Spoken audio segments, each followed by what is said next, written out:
Hello and welcome. This is Ken Heaston on air, and this is the evening news broadcast.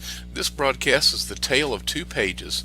It's a look at two ways to set up your Facebook fan page About section.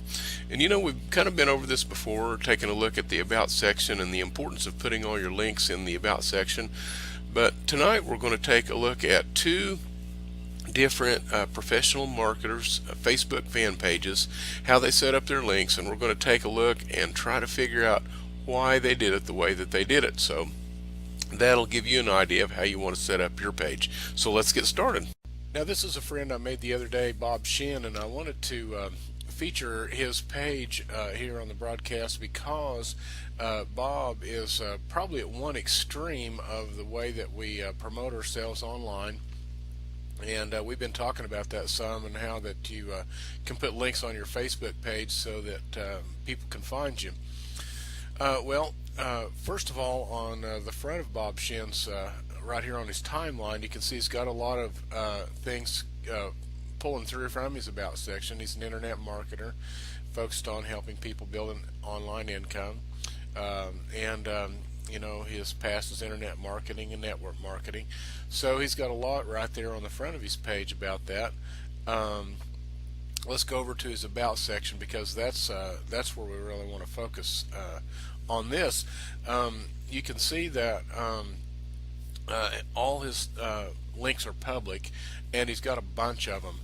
He's got his Instagram, Pinterest, Foursquare, Google Plus link, his Twitter link, LinkedIn, referral key, and YouTube links all right here in his About section, where you can connect with him all around the web. And then he's also got his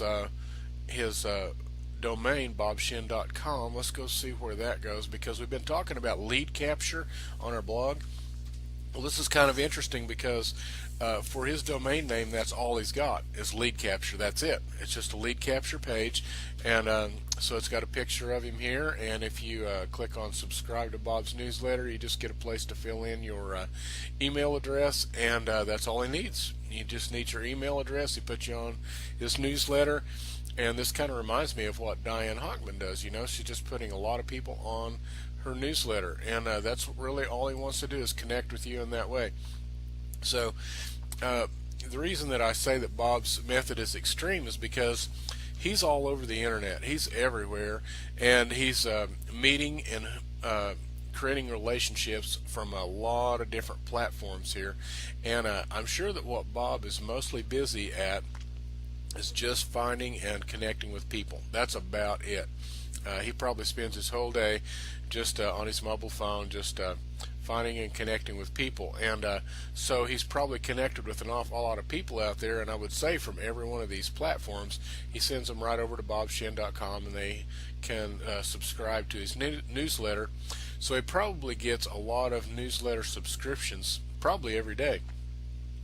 Now, there's another thing that I wanted you to notice here on Bob's timeline that I really like.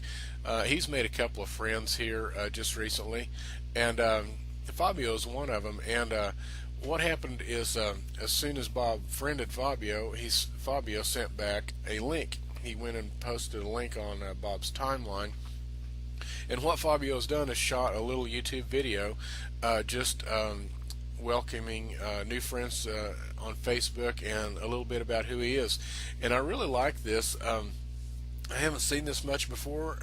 It could be something that Robert Hollis is teaching, because I see a couple of people have done it right here. Here's another guy right down here, Bob Powell.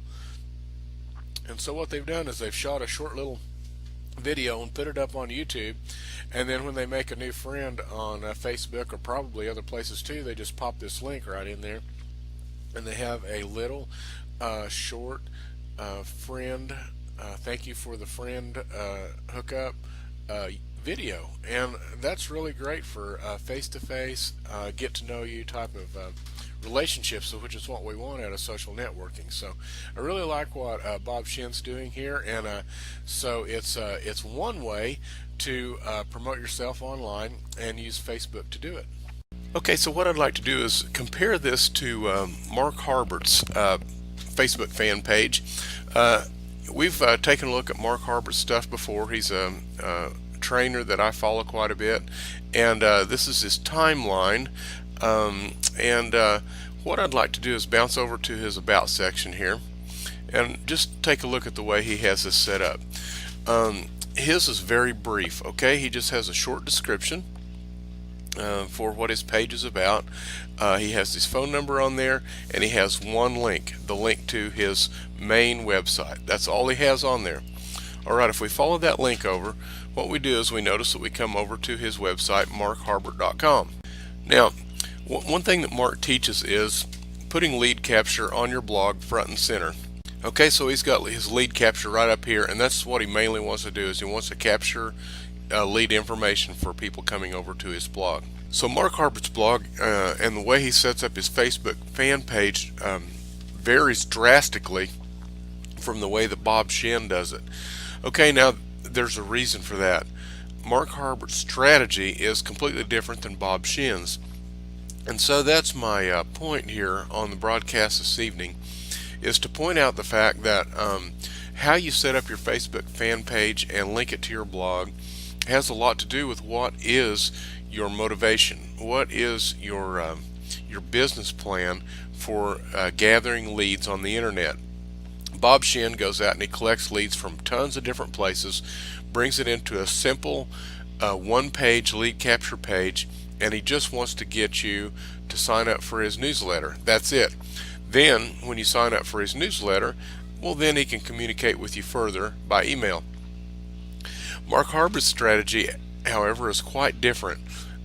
He sets up his Facebook fan page so that it's got lots of his blog posts coming through. If you take a look at it, let's take a look at his timeline. What we'll see is that there's quite a few posts coming through from his blog. Now, he does post other things, but he gets every time he posts to his blog, it loads up to his Facebook fan page.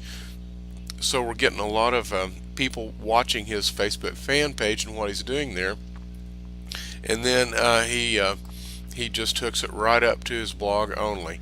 So in Mark Harbert's world, his blog is the center of his business, and that's where he does all his work, and he uses his Facebook fan page as a way to reach out. Now, the reason he's strong on Facebook fan page is he runs a lot of Facebook ads. So he's pulling leads in a completely different way than Bob Shin is. So take a look at these two strategies and see which one fits best for you.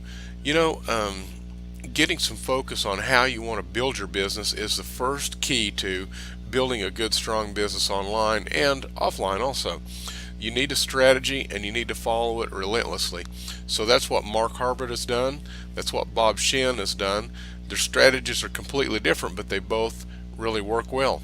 So that's all we have tonight for the evening news. Take a look at your strategy, write down your business plan, and think about how is it that you're going to bring people into your business and where are you going to put them as they come through. Have a good evening. This is Ken Heaston on air signing off from the evening news.